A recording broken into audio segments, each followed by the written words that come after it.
Guys, my name's Elena. Today I'm going to be showing you my guide to a full back day to make sure you're hitting all those back muscles.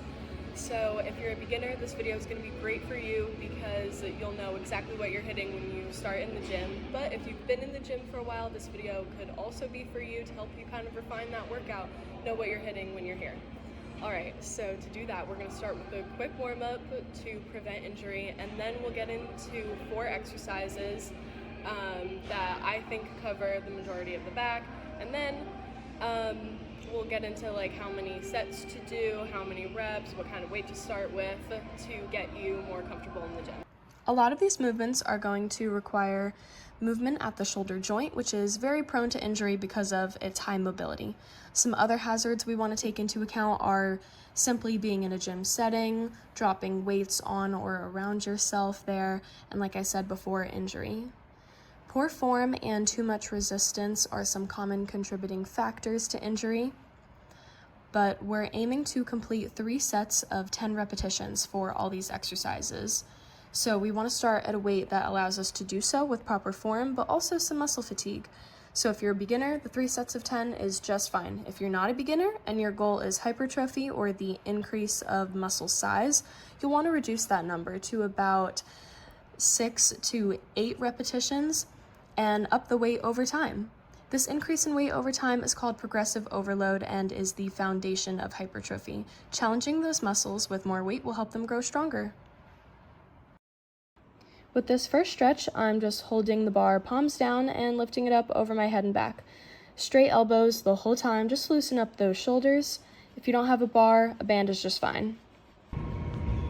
So I'm lifting my right arm up behind my head, my palm facing the same way as my face, and then my left arm is behind my back, holding the bar, palm facing you guys. Then I'm using that right arm to pull up on the bar. This is going to pull my left arm up into that stretch. My personal favorite to start off with are lat pull downs. So first let's take a look at the machine, and we'll get into 2 variations. The wide grip and close grip with this traditional attachment. So I'm just going to grip it farther than shoulder width apart, making sure my hands are even on both sides, and then sitting down in that seat, that padding is over my legs helping to stabilize me. And then I'm going to pull towards my chest, keeping my elbows close to my side. A common mistake you'll see people make sometimes is pulling the bar straight down with their arms like this. This does not engage your lats at all. So that's why sometimes you'll see people take a slight lean back to ensure that they're pulling to their chest. The only difference with close grip would be just gripping that bar a little bit closer together towards the middle. Here attached is the muscle that we're targeting. This is going to target the lats, or more technically known as the latissimus dorsi.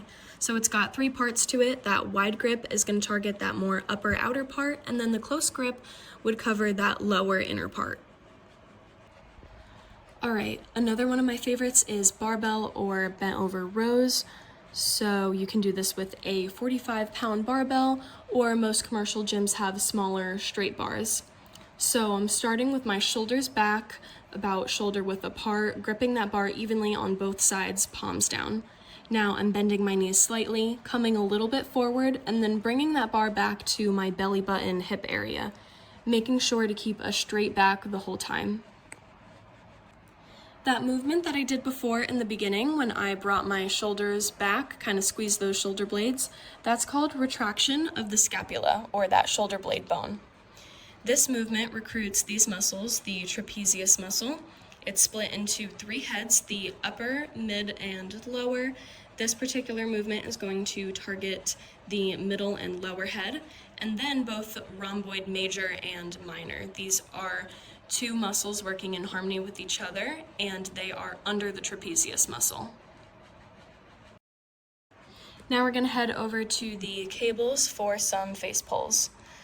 So I'll be grabbing this rope attachment, putting it around eye level, and then I'm starting by gripping these ends, palms down, my thumbs facing towards each other. And then I'm just pulling back towards my shoulders, flaring my elbows out all the way. While this is typically a shoulder exercise, we can recruit those upper back muscles based on our hand positioning. So here we target that upper head of the trapezius we talked about before. All right, just one more to finish off with, and now we're gonna be doing back extensions. So right now I am adjusting the pad, making sure that when I step up there, it's just below my hips. Now you'll see me starting with body weight, keeping my arms crossed and then just bending over the pad and coming back to neutral with my head down, keeping it in line with my spine. Once you get more comfortable with this movement, you can go ahead and grab a weight. The muscle recruited in this exercise is going to be the erector spinae group. That's a group of 3 muscles that run along our spine. From the middle to the end, it would be spinalis, longissimus, and iliocostalis, and these are going to do flexion and extension. When we're coming down the pad, that's going to be flexion, and then up extension.